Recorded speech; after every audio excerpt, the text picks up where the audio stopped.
Founded by David Rockefeller, the Trilateral Commission has been an arm of the globalist deep state since 1973. Last week, at their annual meeting, a speaker who cannot be identified according to Commission rules said that we are now in a period of structural inflation that will last for decades.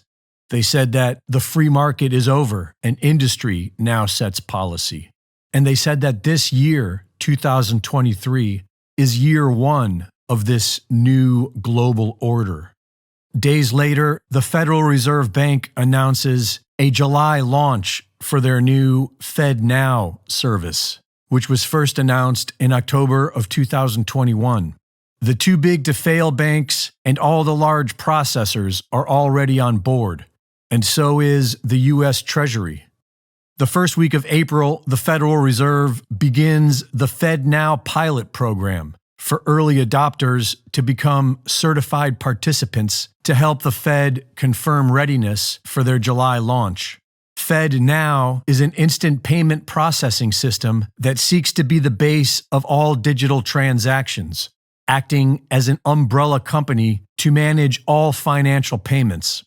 This has been shown to be the gateway to a central bank digital currency, CBDC.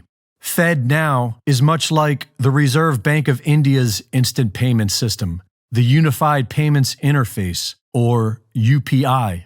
UPI has had huge success in converting rural communities into a complete cashless society.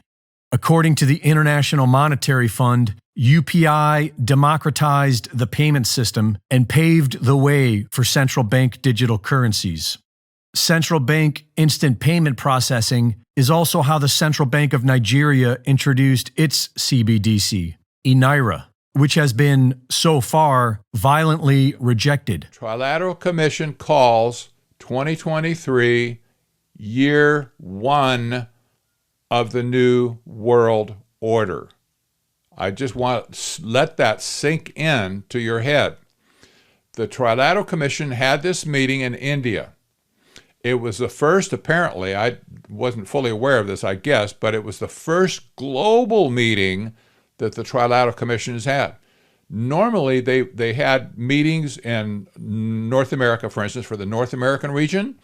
They would have meetings in Japan for the Asian region, and they would have meetings in Europe for the European region.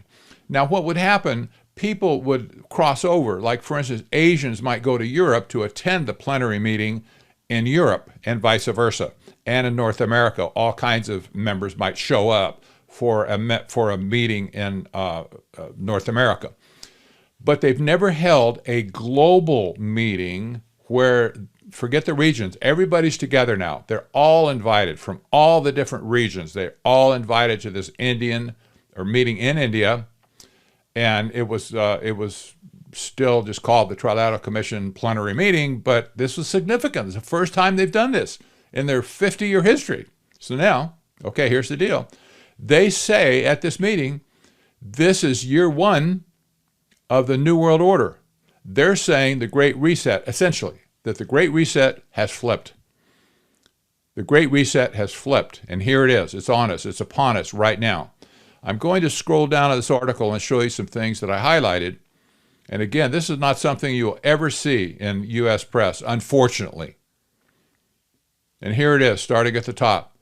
As retired foreign ministers, ambassadors, CEOs, bankers, and academics gathered at the secretive Trilateral Commission's first global plenary meeting in India, perhaps the most influential individual sat quietly off to the side listening.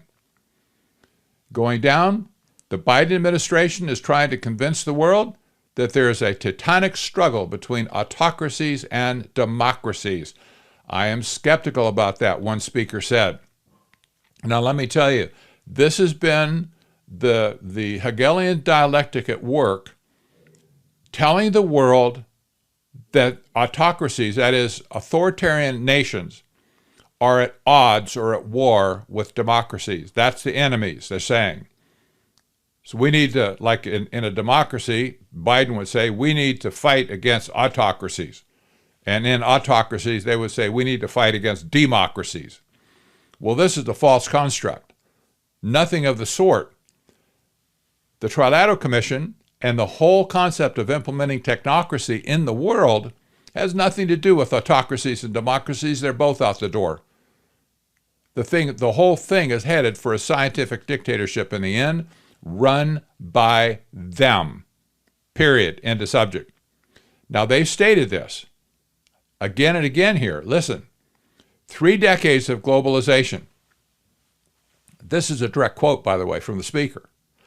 3 decades of globalization defined as integrated, free market-based, and deflationary has been replaced by what will be a multi-decade period of globalization defined as fragmented, not free market-based, catch that, not free market-based, but industrial policy-based and structurally inflationary. I'll argue with the inflationary part, not now, but later. And then it says, he said, this is a direct quote, this year, 2023, is year 1 of this new global order. There it is. This is year 1 of the new global order. At the core of this shift is, it goes on, is the U.S., instead of committing to a neoliberal free market economy, of course we're not, the U.S. government is driving the economy and key industries toward a set of objectives, such as domestic equity at home and competition with China.